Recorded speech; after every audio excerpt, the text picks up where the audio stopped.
Unlike my older brothers, I had been a calm child, not prone to broken bones and late-night emergency room visits. I do not ski or mountain bike or ride horses or, indeed, partake in any dangerous activity whatsoever if I can avoid it. I told you, I'm no Lara Croft. And so, aside from dental checkups and the resulting blurry images of my molars, I had never been X-rayed. Never glimpsed the interior architecture of my body. I found it fascinating, the play of dark and light, shades of silver and charcoal and chalk. You could see the long forked roots of my teeth. They were outlined more sharply than in the images I'd viewed at the dentist's. This must be a superior quality machine. Farther down came the fragile curve of my neck, vertebrae stacked neatly. The soft tissue of my skin and muscles appeared as a ghostly haze. The X-ray, in its way, was lovely. It was also unambiguous.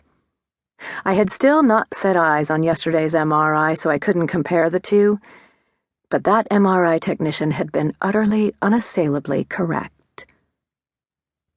The bullet glowed.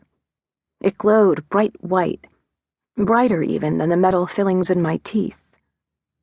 The denser an object, the brighter it appears on an X-ray. And the bullet was presumably made of lead.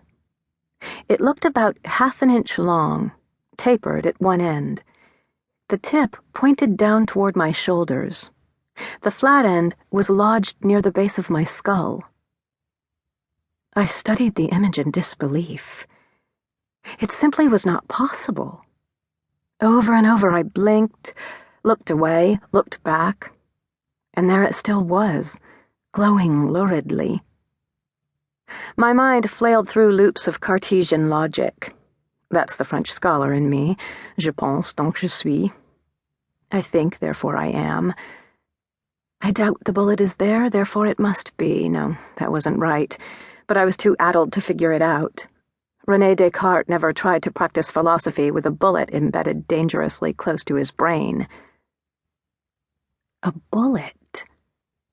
Good God. I was sitting on an examining table on the second floor of a medical office building on M Street. It's the same building where Dr. Zartman practices. He had called a radiologist friend and wangled a lunchtime appointment for me. Now the radiologist was glancing back and forth between me and my X-ray, illuminated on a flat-screen monitor hanging on the wall. His eyes were wide, his face lit with a mixture of excitement and horror. You really had no idea it was there? No. Did you say you got an MRI already? Do you have that image with you? No. I frowned. Dr. Zartman has it. We can ask him to... Come to think of it, don't do that again. What? Don't get an MRI again. The machine's a giant magnet. That's what the M stands for. And you've got a slug of metal in your neck. Then again, lead isn't magnetic. He cocked his head, considering. Still, if it's an alloy, or if you've got metallic fragments... He inspected the X-ray again. No, not worth the risk. The bullet's right up against your spinal cord. Major blood vessels all around it. You don't want it to move. I swallowed. The room felt as if it were closing in. May I? He placed his hand on my neck, prodded gently up and down. There's no bump, no subcutaneous scar tissue that I can feel. Where was the entrance wound? I don't know. Maybe around here? His fingers inched higher, kneading the base of my scalp. I said, I don't know. I didn't know it was there in the first place. So you don't know how long it's been in there?